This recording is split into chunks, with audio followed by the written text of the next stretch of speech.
You won't believe how this HOA Karen terminated my blind mom's home. Welcome to HOA Madness. Before we begin, don't forget to like and subscribe so we can keep bringing you stories like this. Let's dive in. Emily Carter, a 28-year-old self-made millionaire, had always lived frugally despite her wealth, choosing to reside in her childhood home in the quiet suburban neighborhood of Maplewood Heights to care for her blind mother, Margaret.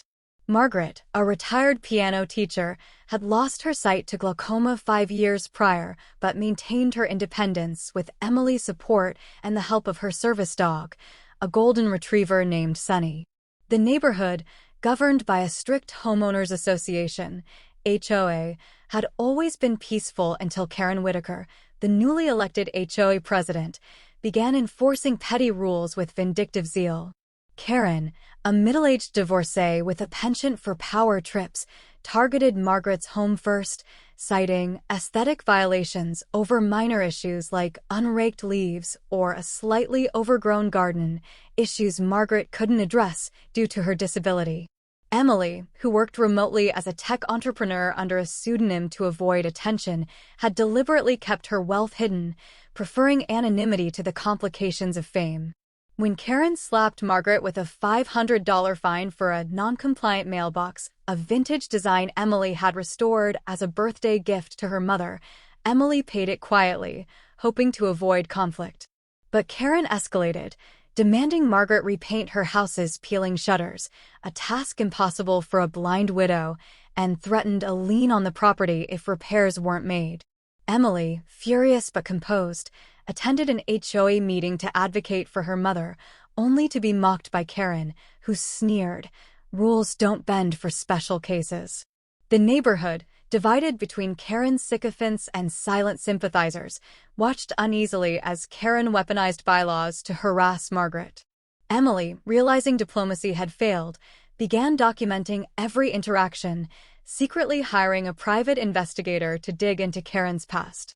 Meanwhile, she comforted Margaret, who tearfully confessed she felt like a burden, unaware Emily had the resources to fight back.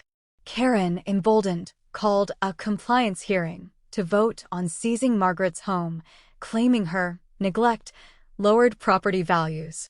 Emily, now laser-focused on vengeance, revealed none of her plans, even to her mother.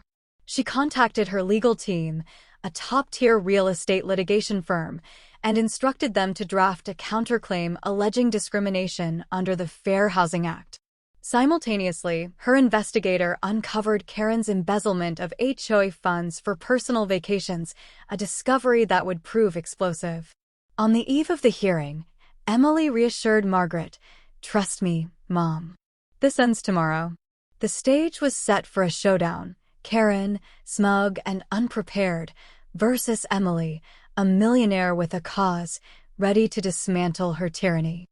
The morning of the compliance hearing dawned with a tension so thick it seemed to suffocate Maplewood Heights. Emily arrived at the HOA office wearing an unassuming blazer, her mother's hand clasped firmly in hers, while Sunny trotted loyally beside them. Karen had transformed the sterile meeting room into a stage for her theatrics, complete with a projector displaying photos of Margaret's violations, a cracked sidewalk slab, a loose shutter, and a garden trellis encroaching on the sidewalk. The seats were packed with neighbors. Some glared at Margaret with judgment, while others avoided eye contact, guilt-ridden but silent. Karen, perched at the head table in a garish pink pantsuit, opened the proceedings with a sanctimonious speech about community standards, her voice dripping with faux concern. "We all sacrifice for the greater good," she declared, glaring pointedly at Margaret, who sat trembling, her face pale. Emily, however, remained eerily calm, her phone buzzing discreetly with updates from her legal team parked outside. When Karen called for a vote to seize the property, Emily stood, her voice steady but thunderous. "Before you vote," she said, nodding to her lawyer, a sharp-suited woman named Clara Nguyen, who entered with a stack of documents, "I'd like to present evidence of real violations." The room erupted in murmurs as Clara distributed packets detailing Karen's embezzlement, bank statements showing HOA funds diverted to luxury spa trips, a Bali vacation, and even a sports car lease. Karen's face flushed crimson as Emily coldly narrated each transaction, projecting receipts onto the screen. "You stole from everyone here," Emily said, turning to the stunned crowd, "to fund a lifestyle you couldn't afford after your third divorce." Panicked, Karen lunged for the projector, but Clara blocked her, announcing, "The police are already en route to arrest you for fraud." Chaos erupted, Karen's screeching denials, neighbors shouting betrayal, one man even hurling his coffee cup at her. Margaret, though blind, sensed the shift, squeezing Emily's hand as Sunny nuzzled her reassuringly. Emily then revealed her identity as the reclusive founder of Next Tech, a billion-dollar AI startup, her face splashed across financial magazines Clara produced. "I could have bought this neighborhood 10 times over," she said, "but my mother loves this home. And you," she spat at Karen, dared to bully her for clout. The HOA board, scrambling to save face, immediately motioned to dismiss all charges against Margaret. Karen, now sobbing, begged for mercy, but the crowd turned feral. A once tyrannized retiree even tossed her HOA manual at Karen's head. As sirens wailed outside, Emily knelt beside her mother, whispering, "It's over."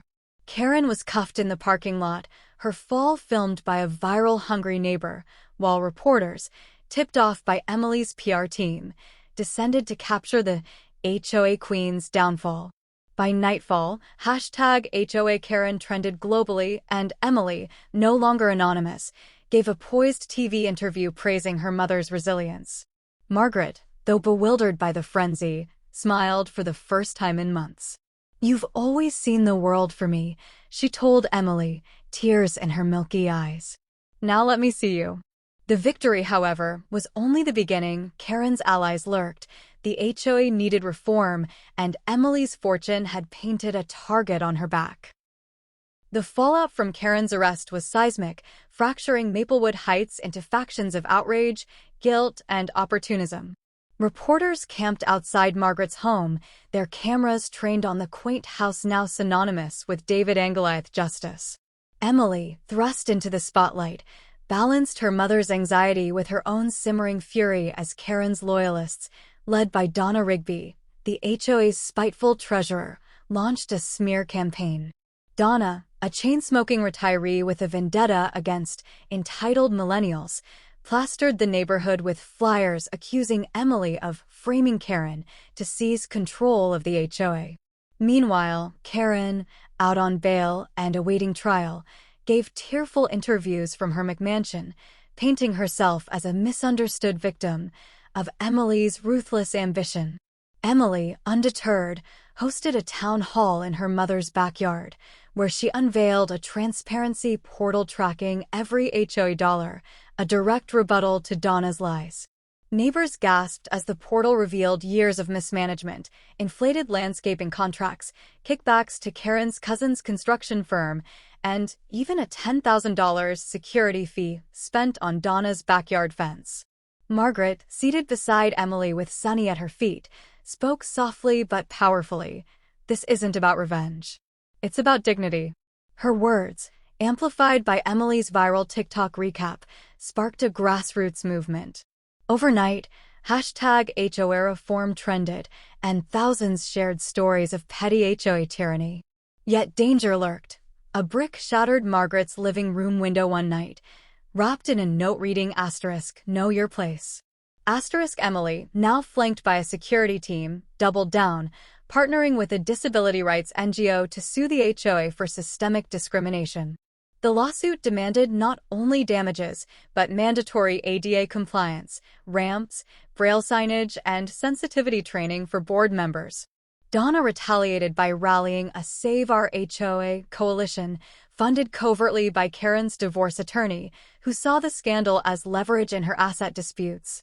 Emily's investigator uncovered the connection, exposing it during a heated Zoom court hearing where Karen's lawyer face-bombed live on camera. As autumn leaves fell, the neighborhood became a battleground. Lawns sported, "Stand with Margaret" signs or "Don't tread on HOA" flags, and local news vans clogged the streets. Emily, leveraging her tech empire, orchestrated a community redesign contest, inviting architects to reimagine Maplewood Heights as an inclusive haven.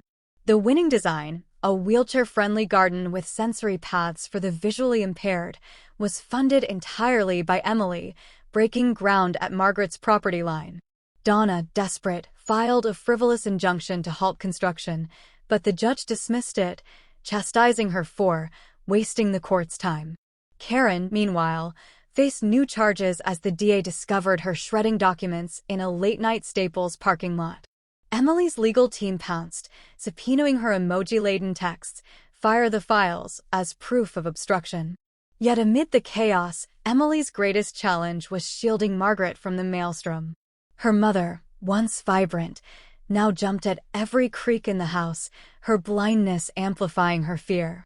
"I never wanted war," Margaret confessed one night, fingering her late husband's wedding band. Emily, swallowing guilt, hired a therapist specializing in trauma and service animals, introducing a gentle labradoodle named Hope to assist Margaret. The dog's arrival, documented in a heartwarming Instagram reel, softened public perception, framing Emily not as a vengeful heiress but a devoted daughter.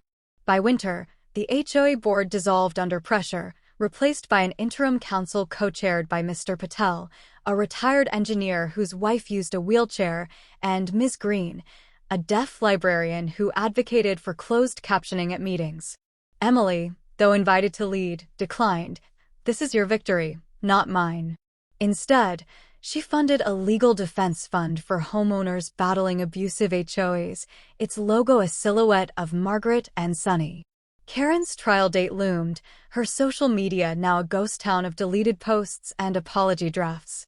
Yet as carolers sang outside Margaret's newly renovated home, twinkling lights tactile for her to see, Emily received a subpoena of her own.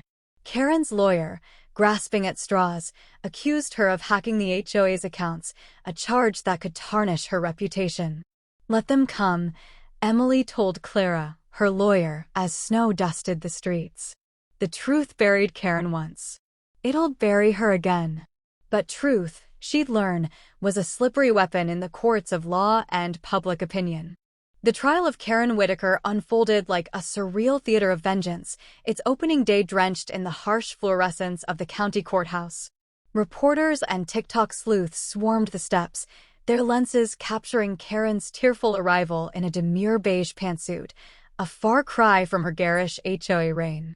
Inside, Emily sat flanked by Clara and her security detail, her gaze locked on the prosecution's star witness, Donna Rigby, who'd cut a plea deal to expose Karen's embezzlement. But as Donna took the stand, her testimony veered off script. "Emily Carter pressured me to lie," she claimed, brandishing forged emails alleging Emily had hacked the HOA's accounts to plant evidence. The courtroom erupted. Karen's lawyer, a slick tactician named Grant Collier, pounced, framing Emily as a tech oligarch who'd weaponized her fortune to crush a well-meaning volunteer. Emily's team, blindsided, demanded a recess, but the judge, a no-nonsense septuagenarian with ties to Karen's ex-husband, denied it. Clara scrambled to counter, projecting Donna's deleted texts, $10K bonus if you take the fall for Karen, onto the courtroom screens, but Collier objected, citing doctored evidence. The betrayal cut deep.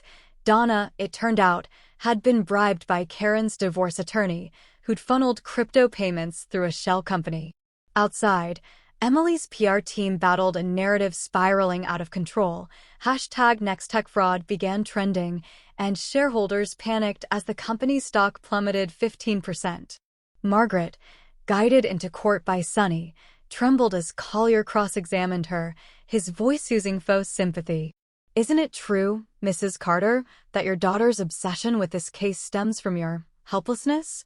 Margaret's knuckles whitened around Sonny's harness. "My daughter fights for what's right," she said, her voice quaking but resolute. "Something you'd know nothing about." The gallery murmured in awe as Emily reached for her mother's hand, their solidarity immortalized in a photo that would grace the Times front page. Yet Collier wasn't finished. He called a surprise witness, Ryan Cole, Emily's former IT intern, who testified, through nervous stutters, that Emily had once joked about burning corrupt HOAs to the ground. The quote, ripped from context, went viral, emboldening Karen's supporters to picket Nextech's headquarters. That night, as Emily scoured security footage to trace Donna's betrayal, her hacker ally uncovered a bombshell. Collier had paid Ryan $50,000 for his testimony, routed through the same offshore account funding Karen's legal fees. Armed with this, Clara moved for a mistrial, but the judge, glaring down at Emily, sneered, "Your hacker friends don't impress this court." Desperation mounting, Emily turned to the court of public opinion, releasing a raw YouTube documentary titled Blind Justice, chronicling Margaret's daily struggles and Karen's decade of bullying neighbors. The video, narrated by a famed disability advocate, racked up 10 million views overnight, flipping the script. Donations to Emily's HOA defense fund surged, and protesters outside the courthouse now waved #IStandWithMargaret signs. But Karen, cornered and crazed, staged a melodramatic courthouse press conference, clutching a Bible and sobbing about cybermobs destroying her life. Her performative grief earned sympathy from far-right pundits, fracturing the public's view of Emily as an unblemished hero. The trial's climax came when Clara, wielding subpoenaed bank records, proved Collier had bribed both Donna and Ryan. The judge, his reputation at risk, finally granted a mistrial, but not before Karen lunged at Emily in the hallway, screeching, "You ruined me." A moment captured on a bailiff's body cam and set to a remix that topped Spotify's Viral 50. As the gavel fell, Emily's victory felt hollow. Margaret, overwhelmed by the onslaught, suffered a panic attack that night, her breath ragged as she begged Emily to let it go. Meanwhile, Nextech's board demanded Emily resign, fearing further scandals. Sitting alone in her office, Emily scrolled through a torrent of online hate, gold digger, millionaire bully, fake activist, until a Slack message blinked. Her COO, a longtime ally, had leaked internal emails to the press. Betrayed on all fronts, Emily stared at a framed photo of her late father, his advice echoing, "When the world goes dark, light your own way."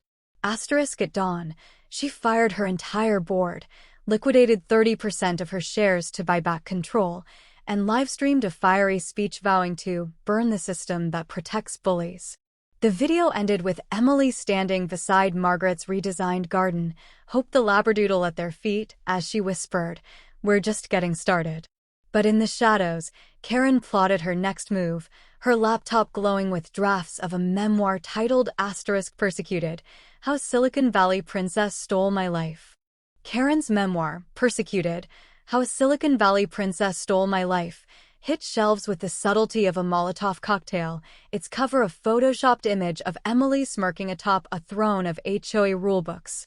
Ghostwritten by a disgraced tabloid journalist, the book painted Karen as a devoted community servant, destroyed by Emily's ruthless empire, complete with fabricated anecdotes of Emily bribing officials and belittling her mother's disability. Pre-orders skyrocketed after Karen's tearful interview on a primetime talk show, where she presented Proof, a doctored audio clip of Emily saying, "Blindness is a PR goldmine." The clip, spliced from a misheard podcast outtake, went nuclear. Anti-Nextech protests erupted nationwide, and vandals defaced Margaret's garden, spray-painting "liar" across her sensory path. Emily's legal team sued for defamation, but the Streisand effect backfired. Karen's memoir became a New York Times bestseller, and conspiracists live-streamed investigations of Margaret's home, accusing Emily of faking her mother's blindness. Amid the chaos, a darker bombshell dropped. An anonymous blog post titled, "The Nextech Lie," claimed Emily had stolen her AI algorithm from a college rival, Daniel Cho, who died in a car crash weeks after her startup launched. The post included leaked emails from Emily's university days, showing heated debates with Daniel over code ownership. Though the emails were real, The narrative was twisted. Emily had credited Daniel in early patents, but grief over his death, they'd been close friends, had silenced her. Trolls, however, branded her a tech vampire, and Nextech's stock cratered 40%. Margaret, oblivious to the online storm, sensed Emily's despair. "Tell me what's hurting you," she urged one night, her hands tracing Emily's tear-streaked face. Emily confessed the truth about Daniel, how they'd worked side by side, how his death had haunted her, how she'd donated millions to his family anonymously. The next morning, Margaret, guided by Sunny, marched into Nextech's headquarters and demanded a press conference. "My daughter's heart is her code," she declared, her voice trembling but fierce. "But her soul? That's human." The clip, raw and unpolished, went viral, swinging public sentiment. Meanwhile, Karen, drunk on vindication, arrived in Maplewood Heights with a camera crew to reclaim her community, only to be met by a human barricade of neighbors, led by Mr. Patel and Ms. Green, blocking her street with linked arms. Emily, seizing the momentum, released unedited footage of Karen's HOA meetings, exposing her casual bigotry, blindness is just laziness, and threats to foreclose on a veteran's home over a flagpole. The backlash was instant. Karen's publisher pulped her memoir, bookstores hosted burn parties, and her divorce attorney dropped her, citing ethical incompatibility. But the victory was short-lived.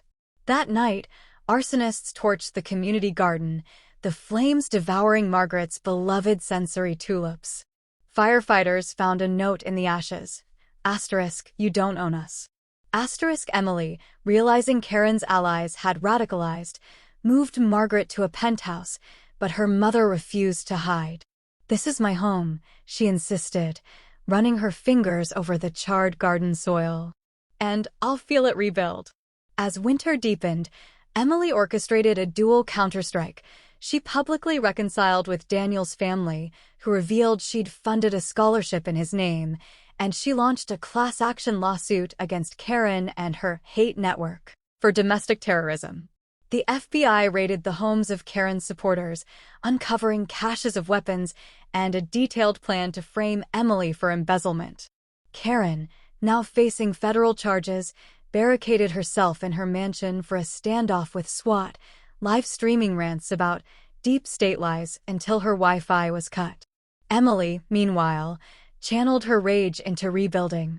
She partnered with the American Council of the Blind to design a model inclusive community in Maplewood Heights, breaking ground on smart homes with AI-guided navigation for the visually impaired. The project's slogan, *See with us*, adorned billboards nationwide, and Nextech's stock rebounded as investors flocked to her vision. But at the project's ribbon cutting, as Margaret ran her hands over the braille plaque dedicating the site to Daniel Cho, Emily noticed a gaunt figure in the crowd, Donna Rigby, clutching a knife. Security tackled her before she could lunge, but Donna's scream, "She's brainwashed you all," lingered like poison. That night, Emily found Margaret in the garden, whispering to Sunny. "I used to fear the dark," Margaret said. "Now I fear what it does to people." Emily, staring at the stars, wondered if the battle would ever end, until breaking news flashed. Karen had hanged herself in her jail cell, her final note reading, "I'll never let her win." The tragedy split the world's reaction, mourning for mental health, fury at systemic rot, but Emily felt only numb relief.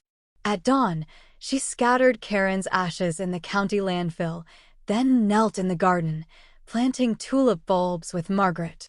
"They'll bloom brighter next spring," her mother said. But as Emily pressed soil over the seeds, her phone buzzed, an anonymous text with a photo of her penthouse balcony and the words "You're next." The war, it seemed, had just evolved. The anonymous threat was a spark in dry tinder, igniting Emily's resolve to end the war once and for all. Her security team traced the text to a burner phone linked to Grant Collier, Karen's unscrupulous lawyer, who'd vanished after the mistrial. Surveillance footage showed him skulking around Nextech's data centers, but Emily knew his true target wasn't her. It was Maplewood Heights' upcoming See With Us Gala, a celebration of the rebuilt inclusive community. Collier, bankrupt and disbarred, had sworn to burn Emily's utopia to ash, enlisting far-right extremists from online forums to plan explosives under the sensory garden. Emily, tipped off by a reformed hacker in Karen's old network, raced to the neighborhood with her team, finding Collier's manifesto scrawled on the community center wall. Your blindness is a choice. We see you. Margaret, refusing to evacuate, waited in her living room, Sunny and Hope at her feet, clutching a fireplace poker. I won't let fear steal my home twice, she told Emily, who reluctantly stationed guards outside. As dusk fell, Collier's militia cut the power, plunging Maplewood Heights into darkness. Emily, using Nextech's thermal drones, pinpointed the bombs, 8 devices hidden in garden benches, rigged to detonate at 9 p.m. With 20 minutes left, she split her team. Clara disabled bombs while Emily confronted Collier at the gazebo, his face gaunt under a flickering flashlight. You're too late, he sneered, raising a detonator. You can't hack guts. But Emily, voice glacial, revealed she'd leaked his location to the FBI and streamed their standoff live on Nextech's platform. Your audience is watching, Grant, she said, as millions witnessed his meltdown. Enraged, he lunged, but Emily, trained in Krav Maga since the first threat, disarmed him, pinning him to the ground as sirens wailed. You lose, she spat, snapping the detonator's wires. But Collier laughed wildly. Check the clock. At 8:59 p.m., Margaret, guided by Sunny's barks, stumbled into the garden, her hands brushing the bench where a 9th bomb ticked, Collier's final trick. Emily, she screamed, her voice cutting through the chaos. Emily sprinted, heart pounding as Margaret knelt, her fingers tracing the device's wires. Years of listening to Emily tinker with gadgets had attuned her to subtle clicks. Now, blind and fearless, she pulled the correct wire, silencing the timer with 1 second left. The crowd erupted in sobs and cheers as floodlights surged back on, illuminating Margaret's tear-streaked smile. Collier, dragged away by SWAT, howled curses, but the world saw only a mother and daughter embracing in the garden's glow. In the aftermath, Emily dissolved the HOA entirely, transferring governance to Maplewood Heights residents as a co-op. Nextech, rebranded as Visionary Systems, pledged 50% of profits to disability advocacy, with Margaret as its goodwill ambassador. Karen's mansion, seized by the IRS, became a shelter for abuse survivors, its gaudy chandeliers replaced with tactile art. Donna Rigby, testifying against Collier, received probation and now scrubs graffiti from the community center in lieu of jail time. At the gala, Emily and Margaret stood before a bronze statue of Sunny, his paw print immortalized in the plaque. For those who see with their hearts. As fireworks lit the sky, Margaret whispered, your father would be proud, and Emily finally wept not from grief, but release. The next morning, as crews replanted tulips, a single text buzzed Emily's phone, a photo of Collier in prison orange, captioned "You win." She deleted it, stepping into the garden where children, sighted and blind, raced down sensory paths, their laughter weaving a new story for Maplewood Heights. Years later, the town's name became shorthand for resilience, its garden a pilgrimage site for those fighting injustice. Emily, semi-retired, taught coding at the community center, while Margaret, at 75, performed piano concerts there, her melodies a balm for old wounds. One autumn evening, as leaves crunched underfoot, Emily pushed Margaret's wheelchair through the garden, their hands interlaced. You gave them hope, Margaret said. No, Mom, Emily replied, pressing a tulip into her palm. We did. Above them, the stars blinked clear and bright, their light reaching even the darkest corners. The end. Thank you for watching. Please make sure to like and leave a comment about what you think.